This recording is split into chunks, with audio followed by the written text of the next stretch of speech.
السلام عليكم ورحمة الله وبركاته. ما تيجوا كده نركن على جنب شوية زيادة المشاهدات والمشتركين والأرباح، لأنك أكيد سمعت كلام كتير عن الموضوع ده، وإحنا هنا اتكلمنا كتير عنه في القناة ولسه كمان هنتكلم عنه في القناة لأنه حاجة مهمة. لكن النهاردة تحديدا هنتكلم على اللي أهم من كده، أساسيات النجاح على اليوتيوب، وهي حاجة واحدة بس اللي هنتكلم عليها. إيه الحاجة اللي لو أنا عملتها على اليوتيوب هنجح، حتى لو النجاح ده اتأخر، بس لو أنا عملت الحاجة دي هنجح. وعشان اوضح لكم بشكل اكتر انا جبت لكم 2 تعليق من عندي من القناة، من متابعين القناة، تعليقين مختلفين تماما عن بعض وكل واحد بيفكر فيهم بطريقة مختلفة. تعالوا نشوف مع بعض ونرجع نكمل كلامنا. ده التعليق الاول اللي جالي على القناة، والتعليق ده بشوفه كتير جدا باساليب مختلفة. اولا كنت بحتفل مع حضراتكم بوصول القناة ل 36,000 مشترك تقريبا، الكلام ده كان من اسبوع او من 10 ايام. بتقول لي عقبال ما توصل للمليون لو تكرمت يا ابو ملك انا عاوز اقفل القناة لاني بجد لا استفيد منها شيء، وكل شيء اصبح غالي، فلماذا اقوم بالوصفات ولا استفيد؟ يعني تقريبا هي عندها قناة طبخ، ربنا يكون في عون الجميع، كل حاجة بقت غالية دلوقتي، فهي عايزة تقفل القناة عشان مش عارفة تستفيد منها. في الاول كنت بقول ما يهمش لان الاشياء كانت رخيصة،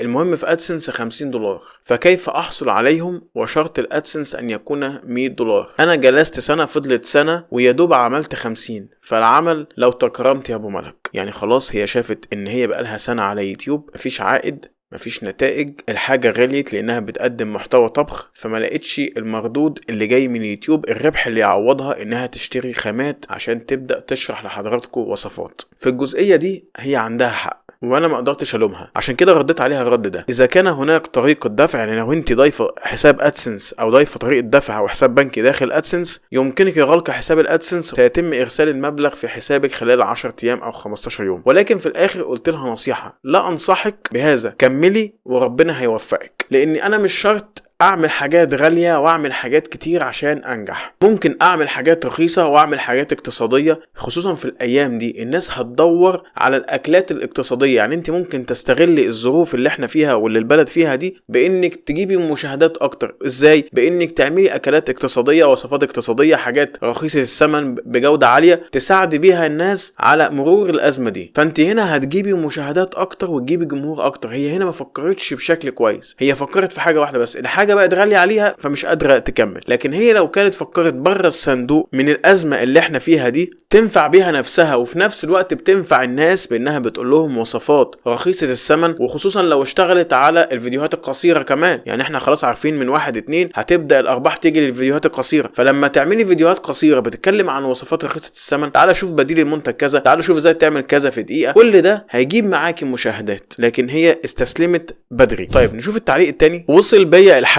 اني اقتنع مثل ابو ملك ان المشاهدات القليلة رزق. الحمد لله ان احنا مقتنعين بده، والزيادة رزق. يعني لما الواحد ينزل فيديو ويوصل في اليوم 1000 مشاهدة بس، والارباح اليومية لا تزيد عن $2، يعني كده انت مش بتحصل 55 ولا $60 في الشهر، يبقى الحمد لله. ولكن السؤال اللي احنا محتاجين له حلقة يا ابو ملك، وهي دي الحلقة اللي انا برد بيها على سؤالك، ازاي انت بتكسب من المشاهدات القليلة؟ وكمان ازاي عندك صبر انك تشوف تعبك يوميا لا يزيد مشاهداته عن 50 مشاهدة للفيديو؟ وده اللي بلاحظه على قناتك. فيا ريت تقول لنا انت شايف احنا رايحين على فين مع اليوتيوب، والمشاكل اليومية في الاحصائيات والمشاهدات والارباح، واخرهم امس مشكلة قلة المشاهدات. طبعا انا اتأخرت ان انا اطرح الفيديو ده لما كنت 36,000 مشترك، يعني حاليا 37. ولكن حقيقة بس عشان اكون صريح مع حضراتكم، انا لما شفت تعليق وزي انت صابر على تعبك ومجهودك انه يبقى في الارض، انا بكيت يعني. بس ده مش وقت ان احنا نقف في مكاننا، لا لازم نستمر.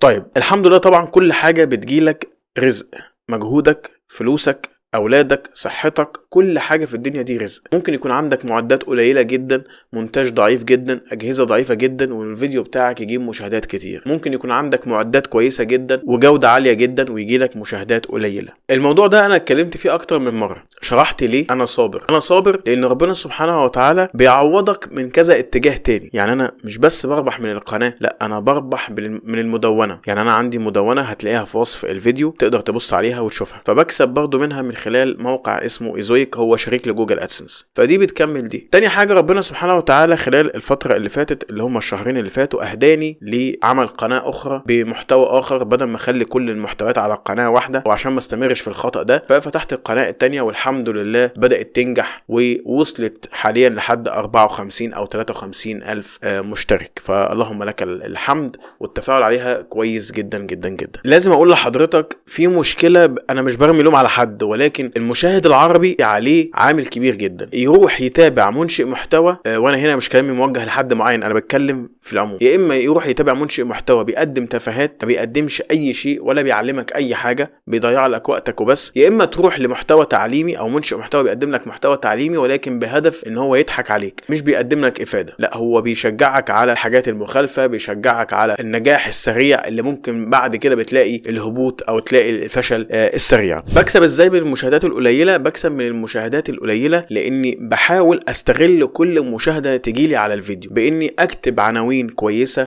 فيها كلمات مفتاحيه غاليه. الكلمات المفتاحيه اللي انا مستهدفها هي كلمات مفتاحيه تظهر عليها اعلانات غاليه، عشان المشاهد لما يدخل على الفيديو اقدر اكسب من الاعلانات اللي بتظهر له بشكل كبير جدا. كمان بحاول اخلي الفيديو متوسط مده المشاهده بتاعته كبيره جدا، ادخل في الموضوع على طول، اخلي المشاهد يفضل في الفيديو معايا، مكمل معايا في الفيديو، فيشوف اعلان واثنين وثلاثه، فكده انت بتضاعف فرصه زياده الارباح باكتر من طريقه. واحنا شرحنا الموضوع ده ازاي تزود ارباحك، ولكن الناس فاكريننا بنضحك عليهم للاسف من كتر ما هم بيشوفوا شروحات فيها كذب ما فيهاش كلام حقيقي، فبيفتكروا ان الموضوع بشكل عام، يعني بيقول لك الحسنه بتخص والسيئه بتعم. بيشوفوا منشئ محتوى يقول للناس كلام مش حقيقي، يفتكروا ان كل منشئ محتوى هو هدفهم التربح مش هدفهم الافاده. فدي برضو حاجه بتضرنا، ولكن احنا بنعمل اللي علينا وبنقدم ما هو مفيد للناس اللي هنسال عليه قدام ربنا سبحانه وتعالى. عشان ما نخرجش من الموضوع، اتمنى بس الاول اكون اجابتك على سؤالك، عشان ما نخرجش بره الموضوع كتير. ايه هي اكتر حاجه تخليك على اليوتيوب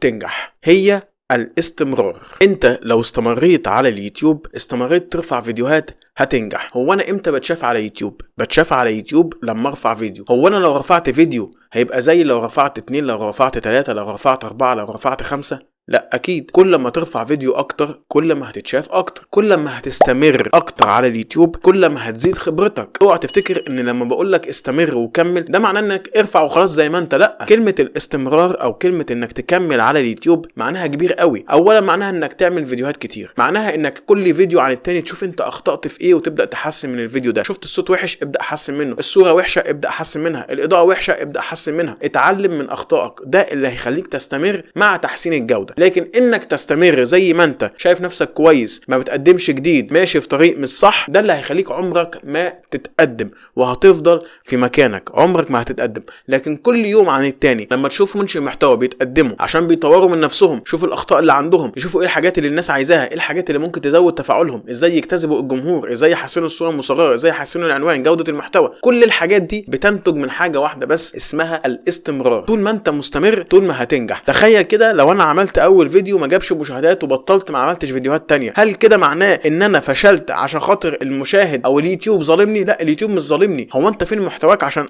اقترحه او ما اقترحوش؟ انت قدرت تحافظ على الجمهور وقعدت الجمهور جوه المنصه عشان ابدا اقترح فيديوهاتك؟ لا، انت ما عملتش كده. فما تستناش مني ان انا انجحك كيوتيوب، انت لازم تتعب الاول، لازم انت اللي بتقدم السبت عشان اليوتيوب يقدم لك الحد وغصب عنه مش بمزاجه، لانه عايز يكسب من وراك. يهمه ان الفيديوهات بتاعتك تتشاف طالما بتخلي الناس موجوده على يوتيوب، عشان كل ما الفيديوهات بتاعتك تتشاف كل ما انت هتكسب وهو كمان هيكسب. يبقى انت لازم تشوف انت مقصر في ايه، وخصوصا الاستمرار. اكبر مشكله بتاثر على نجاح قنوات اليوتيوب هو الاستمرار. لو انت ما رفعتش فيديو النهارده، في غيرك 1 و2 و3 و4 هينشروا بدل الفيديو 2، فالتاثير جاي منك انت مش من يوتيوب. الناس مش هتستناك لما ترفع فيديو عشان تتفرج عليك، لا، هي عايزه تشوف معلومه هتروح عند غيرك وتشوفها، لقيتها عندك هتشوفها، ما لقيتهاش عندك هتشوفها عند غيرك. يبقى هنا التقصير منك انت. يبقى انا بنصح حضراتكم عشان ما اطولش عليكم في الموضوع ده او ما اطولش عليكم في الحلقه، الاستمرار الاستمرار الاستمرار. اوعى تيأس زي اختنا اللي بتمنى من ربنا سبحانه وتعالى انها ما تكونش قفلت حساب الادسنس، وانها تكمل وتسمع نصيحتي اللي انا قلتها لها في الفيديو النهارده. ده هيساعدها جدا جدا. استاذ تامر معانا كان موجود معانا في بث مباشر قريب. اتمنى من الله سبحانه وتعالى ان انا اكون افدتك من خلال الكلام اللي انا قلته واللي انت حسيته